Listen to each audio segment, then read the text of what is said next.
दोस्तों, कहानी की शुरुआत में हम माइकल मक्कार नाम के एक आदमी को देखते हैं जो पूरी रात काम करने के बाद अगली सुबह अपने घर जा रहा था। तभी रास्ते में उसे एक फूल बेचने वाली दिखाई देती है, जिससे वो अपनी प्रेमिका को देने के लिए कुछ फूल खरीद लेता है। दरअसल वो आज काम से जल्दी घर जाकर अपनी प्रेमिका को सरप्राइज करना चाहता था। आगे जब वो उन फूलों को लेकर जैसे ही अपने घर पहुंचता है, तभी वो वहाँ पर अपनी प्रेमिका रोजमेरी को देखता है, जो एक प्लम्बर के साथ अपने खेत में मजदूरी करवा रही थी। अब माइकल मक्कार को देखकर रोजमेरी की फट जाती है और वो उसे समझाने की कोशिश करती है कि जाने मन मैं तो बस अपनी गुफा की गहराई नाप रही थी और हमारे बीच ऐसा कुछ भी नहीं है। लेकिन माइकल मक्कार का ये देखकर दिमाग घूम जाता है और वो उसे कहता है कि तेरे जैसी औरतों की वजह से ही हम जैसे शरीफ आदमी बदनाम होते हैं। अब अपनी गेंद उठा और निकल जा यहाँ से। अपनी गर्लफ्रेंड की इस हरकत को देखकर माइकल मक्कार उदास हो जाता है, क्योंकि वो जिस गुलाबी को अपनी समझ रहा था उसमें पता नहीं कितने ही लोग मजदूरी करके अपना पसीना बहा चुके थे। अब यहाँ से कहानी जिन्न लोक पर शिफ्ट होती है। हम देखते हैं कि जिन्न लोक में बहुत सारे जिन्न रहते थे और उनका काम था इंसानों की किस्मत बदलना।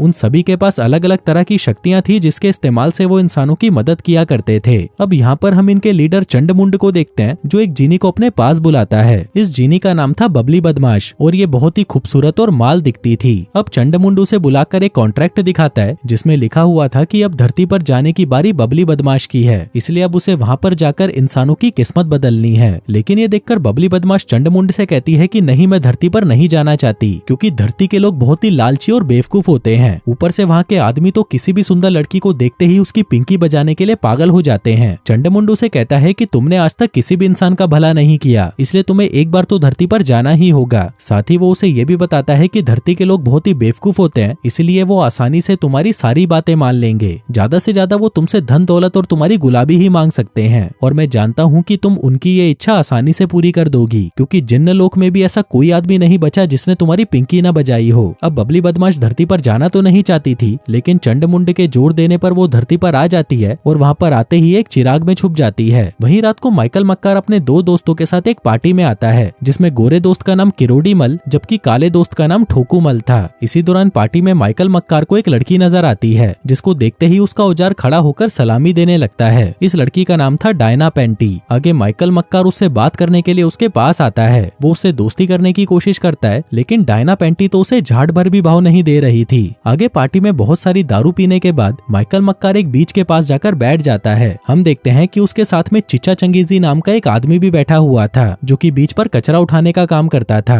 तभी माइकल मक्कार को नशे में देखकर चिच्चा चंगेजी अपनी पोटली में से कुछ निकालने लगता है। वो उसमें से एक चादर निकालकर उसे माइकल मक्कार को देता है और वहाँ से चला जाता है। माइकल मक्कार देखता है कि चिच्चा चंगेजी ने उसे चादर के साथ साथ वो चिराग भी दे दिया था, जिसे वो कबाड़ समझकर उठा लाया था। अब माइकल मक्कार नशे में उस चिराग को पकड़कर कहता है कि काश मैं एक साथ दो लड़कियों की पिंकी बजा पाता, जो कहकर वो वहीं पर सो जाता है। फिर अगले दिन सुबह जब माइकल मक्कार की आंख खुलती है, तो वह अपने साथ दो लड़कियों को सोता हुआ देखकर हैरान हो जाता है, जिसका मतलब था कि कल रात उसने एक साथ दो लड़कियों की पिंकी बजाई थी। वो जल्दी से उस चिराग को उठाकर वहाँ से भागने लगता है और वहाँ से एक दुकान में आ जाता है। यह एक एंटीक चीजों की दुकान थी, जहाँ पर प्राचीन और बेशकीमती चीजें मिलती थी। आगे हम उस दुकान के मालिक बुल्ला रखता है खुल्ला को देखते हैं, जो हमेशा अपनी दुकान खुली रखता था। माइकल मक्कार उससे पूछता है कि क्या जादुई चिराग और जिन सच में होते हैं। बुल्ला कहता है कि इस दुनिया में सब कुछ मुमकिन है। मैंने तो ऐसी जिन भी देखी हैं जो इंसानों से दिन रात अपनी पिंकी पिटवाती हैं। अब उसकी ये बात सुनकर माइकल मक्कार एक पब्लिक बाथरूम में आता है और वहाँ पर बैठकर वो कई बार उस चिराग को रगड़ता है, लेकिन जब उसमें से कोई भी बाहर नहीं आता तो वह उसे वहीं पर रखकर मूतने चला जाता है। लेकिन तभी बबली बदमाश उसके पास आकर कहती है कि इतने छोटे नुन्नू वाला आदमी तो मैंने आज तक नहीं देखा। वैसे मैं तुम्हें जानती हूँ, तुम्हारा नाम माइकल मक्कार है। अब माइकल मक्कार उसे देखकर घबरा जाता है और कहता है कि तुम कौन हो और मुझे कैसे जानती हो। बबली बदमाश कहती है कि मैं एक जिनी हूँ। लेकिन जब माइकल मक्कार उस पर विश्वास नहीं करता, तो बबली बदमाश कहती है कि तुम मुझसे कोई भी विश मांग कर देख लो। ये सुनकर माइकल मक्कार कहता है कि मैं अपने कपड़े बदलना चाहता हूँ। अब ये सुनते ही जिनी चुटकी बजाकर उसकी इच्छा पूरी कर देती है, जो देखकर माइकल मक्कार की फट जाती है और उसे पूरा यकीन हो जाता है कि उसके सामने खड़ी ये माल सचमुच की एक जिनी है। आगे वो दोनों बीच के किनारे टहलने जाते हैं, जहाँ पर वो जिनी सिर्फ माइकल मक्कार को ही दिख रही थी और उसके अलावा उसे कोई भी नहीं देख सकता था। इसलिए बाकी के लोग माइकल मक्कार को बीवली गिण समझने लगते हैं। आगे माइकल मक्कार बबली बदमाश को अपने दोस्तों से मिलाने ले आता है, लेकिन उसके दोस्तों को भी वो दिखाई नहीं देती। तभी माइकल विश मांगता है कि बबली बदमाश उन्हें भी दिखाई देने लग जाए, और उसकी ये इच्छा पूरी होते ही वो जिनी उसके दोस्तों को भी नजर आने लगती है। अब बबली बदमाश को देखकर उसके दोस्त भी बहुत खुश हो जाते हैं, क्योंकि उन्हें लग रहा था कि अब वो दोनों भी उसकी पिंकी बजा सकते हैं। आगे माइकल मक्कार अपनी अगली इच्छा मांगता है और कहता है कि मुझे एक क्लब चाहिए। वहीं बबली बदमाश उसकी ये इच्छा भी पूरी कर देती है।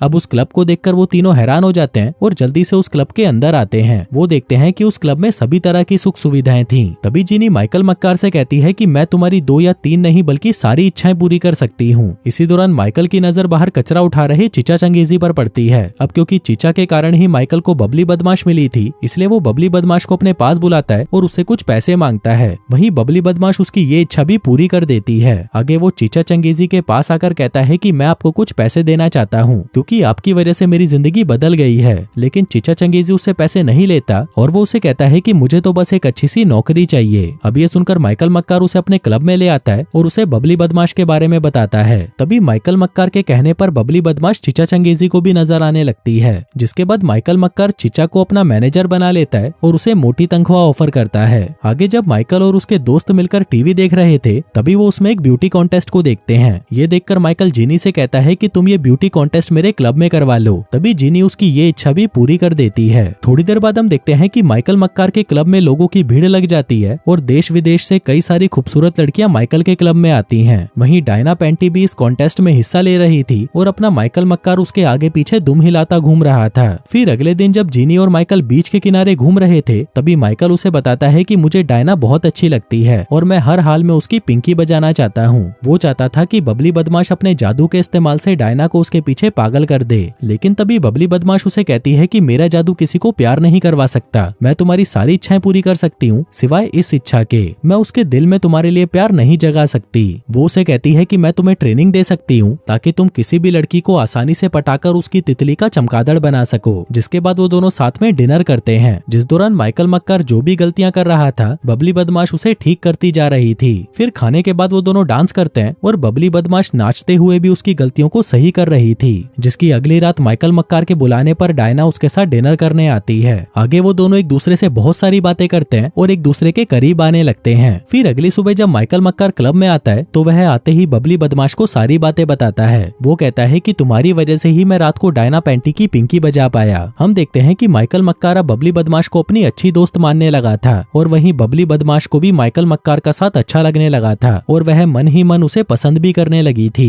उसी रात जब माइकल और डायना कमरे में मजदूरी कर रहे थे तब बबली बदमाश छुपकर उन दोनों का कार्यक्रम देखने लगती है। उसको उन दोनों को देखकर जलन होने लगती है और वो माइकल को रोकने के लिए उस पर जादू कर देती है, जिस वजह से माइकल को डायना की जगह अलग अलग लोग दिखाई देने लगते हैं, जो देखकर माइकल मक्कार घबरा जाता है और डायना के साथ मजदूरी नहीं कर पाता। फिर अगली सुबह हम देखते हैं कि माइकल मक्कार बबली बदमाश पर बहुत गुस्सा होता है क्योंकि उसे पता चल गया था कि कल रात को उसी ने ही जादू करके उसकी मजदूरी खराब की थी। वहीं बबली बदमाश उसे कहती है कि मैंने तुम्हें ट्रेनिंग इसलिए दी थी ताकि तुम डायना से प्यार करके उससे शादी करो, लेकिन तुम तो उसे पटाते ही बजाना शुरू कर दिए। इस पर माइकल मक्कार उसे कहता है कि तुम मेरे मामले में अपनी गींड मत घुसाओ, तुमको बस जितना बोला जाए उतना ही काम करो और अगर तुमसे वो भी नहीं होता तो ठीक है, मेरी अगली इच्छा ये है कि तुम जहाँ से आई हो वहीं पर वापस चली जाओ। अब जीनी रोते हुए उसकी ये इच्छा भी पूरी कर देती है, जिसके बाद माइकल वहाँ से चला जाता है। हम देखते हैं कि उसने बबली बदमाश का दिल तोड़ दिया था, जिसके बाद बबली बदमाश अपना सामान पैक करके वापस उसी चिराग में चली जाती है। यहाँ पर हमें पता चलता है कि अगर कोई जिन वापस अपने चिराग में चला जाता है तो वह उसी रात तक ही इस धरती पर रह सकता है और बबली बदमाश भी बस आज की रात ही इस धरती पर थी, जिसके बाद वो वापस अपने जिन्न लोक चली जाएगी। उधर माइकल मक्कार और डायना वापस से मजदूरी करना शुरू कर देते हैं, लेकिन अब माइकल का ध्यान बार बार बबली बदमाश के ऊपर जा रहा था